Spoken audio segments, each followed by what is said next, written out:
Welcome back, everybody. I need to figure out how to find out what the freaking day is. I know it's on there. I just don't know how to find it. And we'll do this.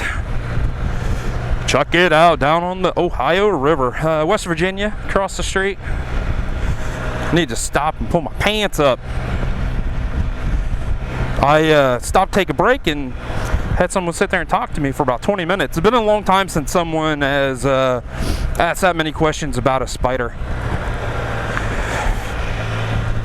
And it was comparison between this and like a Harley Tri-Glide or the free, not Star, free whatever it is.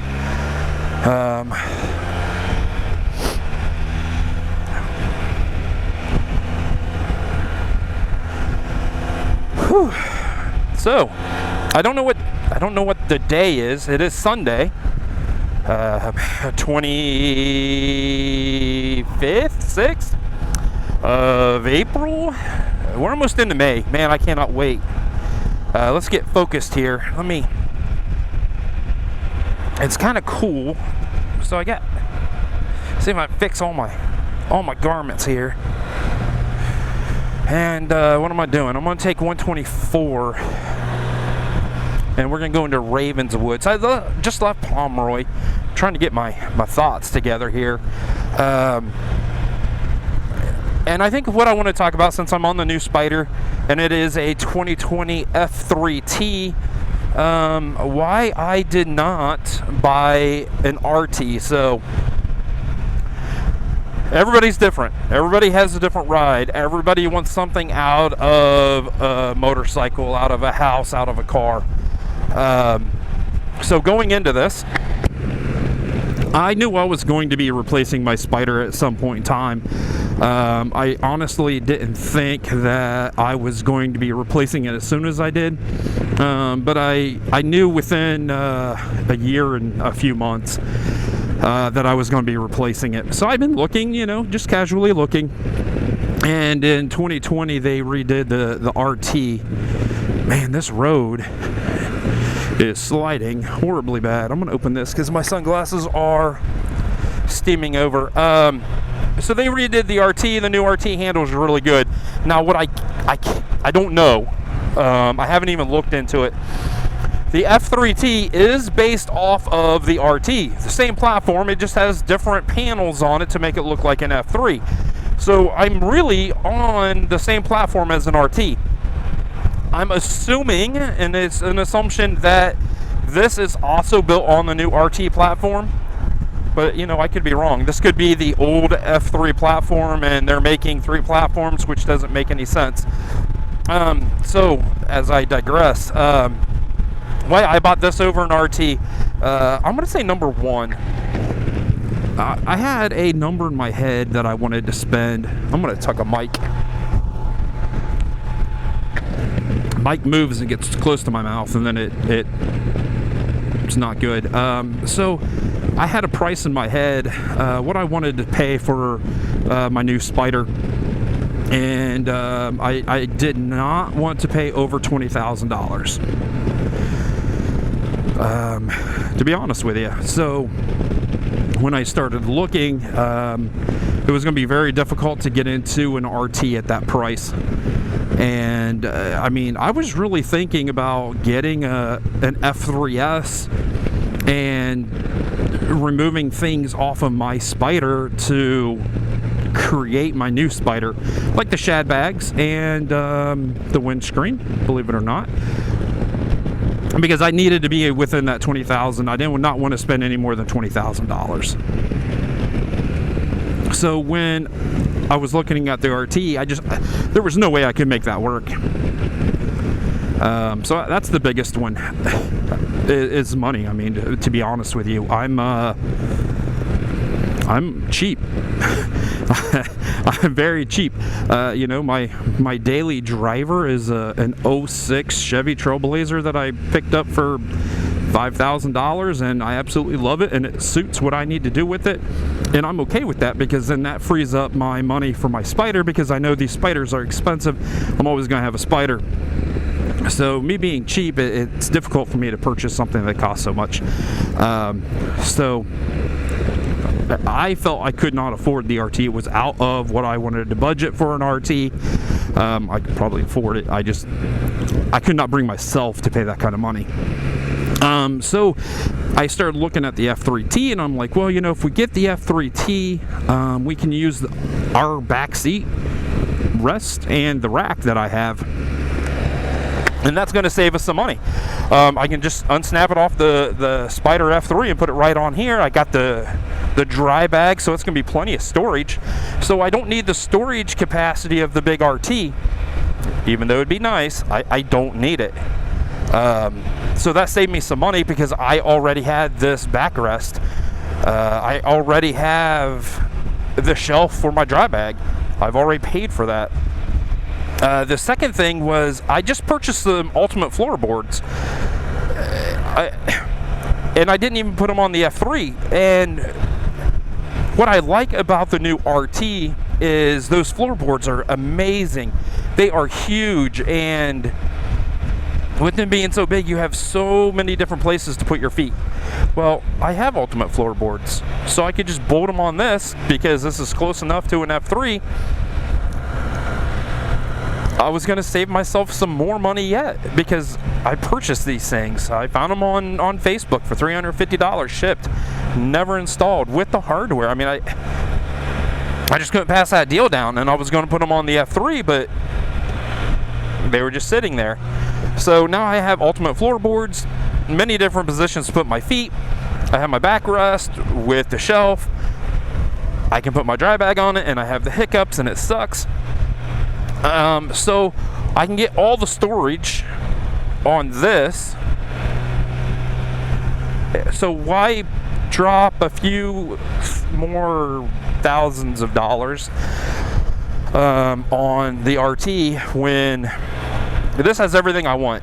It has cruise control. The windscreen is so much better than that Blue Ridge. And people that don't like this, I understand buffeting sucks, but man, that Blue Ridge is horrendous. This thing is so nice compared to that Blue Ridge. And if I want to replace it, I mean, Showchrome has one for $175.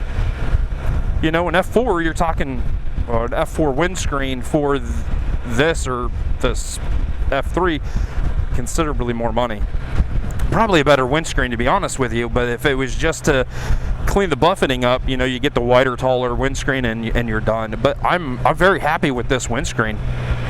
I am very happy with this windscreen. So that's why I chose this over an RT. The other thing is when I sat on the RT, those bars feel like they're lower, and I didn't know what that was going to do with my shoulder. So like my dual sport, you don't really put a lot of bar pressure in it to turn. You just kind of, it's so light. I mean, you literally can just put pressure on a peg and it's going to go that way. But I was afraid with the RT, with the bar position, if it was going to put more pressure on my shoulder. I sit on this just like I said on my F3. So I know how I'm going to feel in 500 miles. Kabang. I know how I'm going to feel after a couple hours worth of riding. And I wasn't going to take that chance with the RT. Now, I'm not going to say that I don't like the RT. I fell in love with one that was there.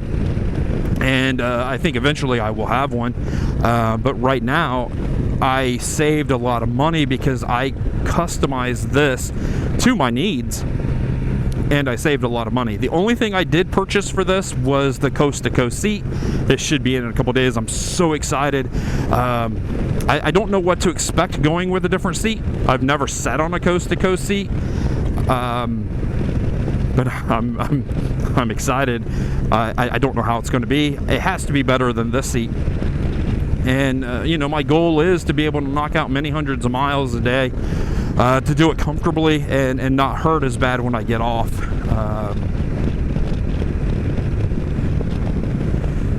Okay, I'm still on the right road. This little car behind me, I don't know if I'm going slow. I don't care. If they want to pass me, they can pass me. There we go. Boom. It's a little Cobalt. It going fast. Race car. It's a race car. And I'll tell you what, cruise control, I miss it. I'm gonna set it and I'm gonna forget about it. BRP's cruise control is amazing. I absolutely love it. Easy to use, and it works. So I'm on my way from Pomeroy, Ohio to Ravenwood, West Virginia. This is the first out-of-state trip I'm taking. It looks like I'm getting about 41 miles per gallon on this one so far as an average from when I picked it up in Springfield to now, and I have 392 miles on it. So not a lot of miles. I love this Spyder. I love how comfortable it is.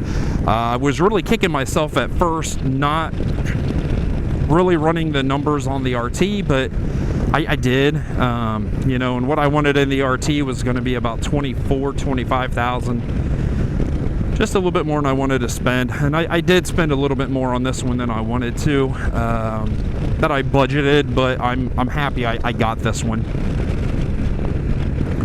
Oh, is that decommissioned? Racing, Ohio, sweetness. Look at that old thing. Old power plant, decommissioned.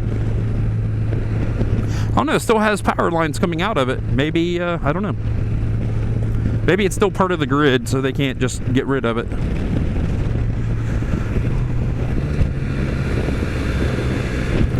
And, you know, I kind of wish that I could got this in an SM6. I don't know. It's funny, when I bought my F3 and it, you know, has a clutch lever, then I started grabbing for a front brake. I know it's weird, but that's what I started to do. Now this one, what do I need to do? I need to go straight. This one, when I get on it and I have to remind myself to upshift it, because it auto downshifts, but you have to shift it up, so I just got to keep telling myself you got to shift the gears.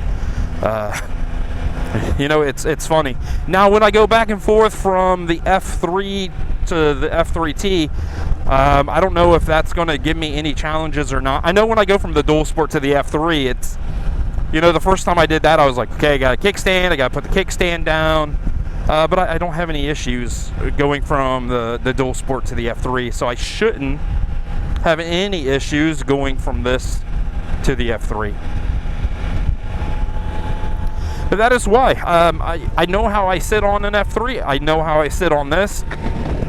This was closer to my price range that I was willing to spend. And I had stuff at the house for it. I had the ultimate floorboards. I've got the backrest. I've got the shelf for my dry bag. It's west. Nope, I don't want to go west yet. It's all right there. It's all ready to go. So on that, I think I'm gonna let everybody go. Camera angle, it's up a little higher. So thumbs up if you like the video. Stay safe. I love my F3T. See you down the road, everybody.